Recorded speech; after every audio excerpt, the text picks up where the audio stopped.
no credence to that. That does not represent the way that I've seen the president conduct himself. He has tremendous respect for the military, for our veterans. He's, again, the media tries to ascribe a different way, but you have to look at his actions, and I think his actions have been incredible towards supporting the military, strengthening the military, and strengthening our veterans. But with regards to your question on timing, look, deals happen when deals are ready, and I do think that you can't just come in, wave a magic wand, and make impossible deals happen, right? People describe peace in the Middle East as something that's it's less a deal than more of a saying for what is impossible, and it's taken a lot of building blocks that had to be moved, a lot of untraditional moves. When the president moved the embassy to Jerusalem, when he recognized the Golan Heights, when he got out of the Iran deal, when we did our economic conference in Bahrain.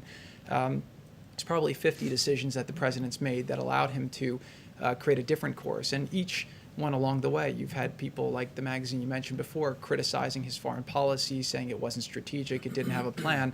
But again, he's not a traditional Washington person, and the traditional Washington people have a track record of creating those wars that we have sent our soldiers to, that have led to a lot of them getting killed or hurt.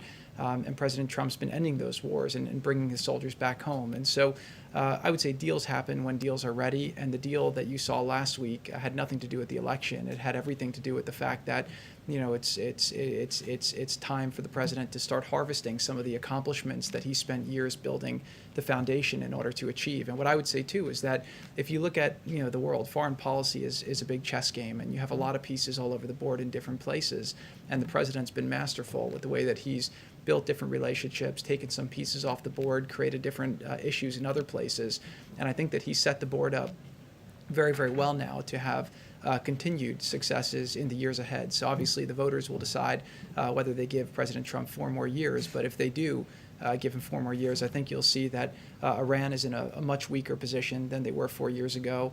North Korea, we've had obviously a much better situation they had 4 years ago. Venezuela's in a different situation. The Middle East went from a place that, again, when President Trump got in, Libya was a mess, Syria was a mess, Yemen was a mess, all of our allies felt alienated, Iraq was a mess, and you see a much different Middle East today than we had 3.5 years ago. And that's not an accident. That's because President Trump has had a good strategy, and he's worked very hard to manifest that. So now we're starting to see some of the fruits from his labor, but I do believe that we'll see even more and more of that as time goes on. So we're set up for more successes, hopefully in the weeks ahead, the months ahead, but definitely in the years ahead, to take President Trump's America First foreign policy, where he's making trade deals for the first time that are endorsed by our workers and our labor unions, that are bringing jobs back home.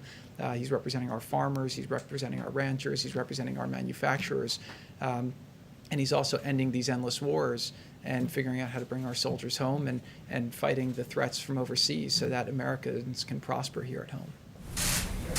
Let me just weigh in for 1 second.